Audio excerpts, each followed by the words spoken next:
Hello বন্ধুরা, welcome to my channel.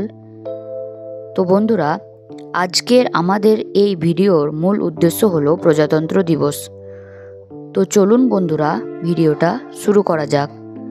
1947 সালের 15ই August দীর্ঘ স্বাধীনতা আন্দোলনের ফলে ভারত ব্রিটিশ শাসন থেকে মুক্তি পায়। বহু বীর সৈনিকের রক্তে রাঙা ভারতবর্ষের এই স্বাধীনতা। 15ই আগস্ট ভারত স্বাধীন হলেও দেশে তখনও কোনো স্থায়ী সংবিধান ছিল না। কিন্তু সেই সময় দেশ পরিচালনার জন্য নির্দিষ্ট কিছু নিয়মকানুন জরুরি হয়ে পড়ে। এই কথা মাথায় রেখে 1950 সালের 26শে জানুয়ারি ডক্টর বি.আর. আম্বেদকর রচিত দেশের সংবিধান কার্যকর হয়। তাই 26শে জানুয়ারি এই দিনটিকে প্রজাতন্ত্র দিবস হিসেবে পালন করা হয়। এই প্রজাতন্ত্র দিবস আমাদের ইতিহাসের ও বর্তমানের অত্যন্ত গুরুত্বপূর্ণ একটি অঙ্গ। কেন প্রজাতন্ত্র দিবস পালিত হয়, এর গুরুত্ব কী তা আমাদের সকলেরই জানা উচিত। তাহলে এবার আমরা প্রজাতন্ত্র দিবস সম্পর্কে বিশেষ কয়েকটি তথ্য জানব। 1947 সালের 15ই আগস্ট ভারত স্বাধীন হলেও দেশের প্রধান হিসেবে তখনও বহাল ছিলেন ষষ্ঠ জর্জ এবং লর্ড লুই। মাউন্ট ব্যাটেন ছিলেন এর গভর্নর জেনারেল। সেই সময় আমাদের দেশকে ভারত সরকার আইন দ্বারা পরিচালনা করা হতো। 1947 সালের 26শে আগস্ট একটি স্থায়ী সংবিধান রচনার জন্য ড্রাফটিং কমিটি গঠন করা হয়। এই কমিটির চেয়ারম্যান ছিলেন ডক্টর বি.আর. আম্বেদকর।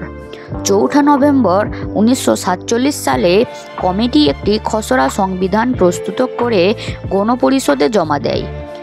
চূড়ান্তভাবে সংবিধান গৃহীত হওয়ার আগে 2 বছর 11 মাস 18 দিন ব্যাপী সময়ে গণপরিষদ এই খসড়া সংবিধান আলোচনার জন্য 166 বার অধিবেশনে ডাকে।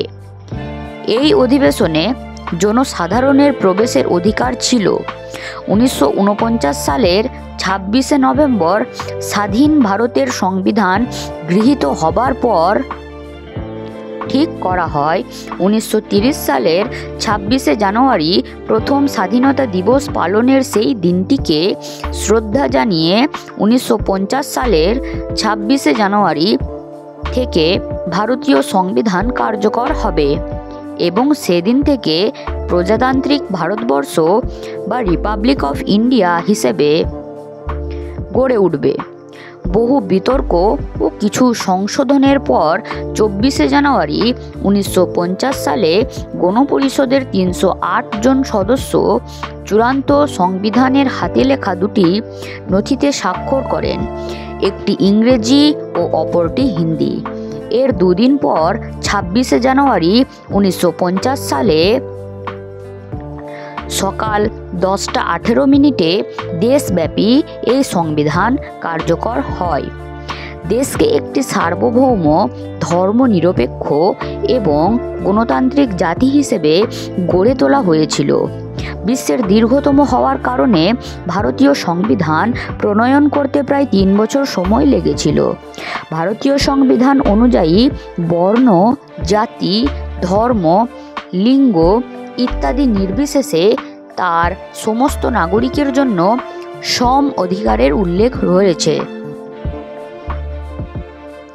স্বাধীনতা দিবসের দিন প্রধানমন্ত্রী যেমন জাতীয় পতাকা উত্তোলন করেন, তেমনি প্রজাতন্ত্র দিবসের দিন রাষ্ট্রপতির হাত দিয়ে জাতীয় পতাকা উত্তোলন করা হয়। প্রতি বছর প্রজাতন্ত্র দিবসে রাষ্ট্রপতি সাহসিকতার জন্য পুরস্কার প্রদান করেন। ভারতীয় সশস্ত্র বাহিনী ও নাগরিকদের এই পুরস্কার দেওয়া হয়। প্রজাতন্ত্র দিবসের অনুষ্ঠান 3 দিন ধরে চলে। এই হলো ভারতীয় সংবিধান সম্পর্কে কিছু বিশেষ কথা। আমরা যদি সংবিধানের কথা মেনে জাতি, ধর্ম, বর্ণ, লিঙ্গ নির্বিশেষে সার্বভৌমত্ব, ভ্রাতৃত্ববোধ, ন্যায় জাগিয়ে তুলতে পারি, তবেই 26শে জানুয়ারি প্রজাতন্ত্র দিবস উদযাপনের সার্থকতা পাবে।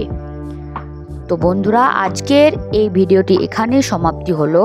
আপনাদের যদি এই ভিডিওটি ভালো লেগে থাকে তাহলে অবশ্যই লাইক, কমেন্ট এবং শেয়ার করতে ভুলবেন না। Thank you.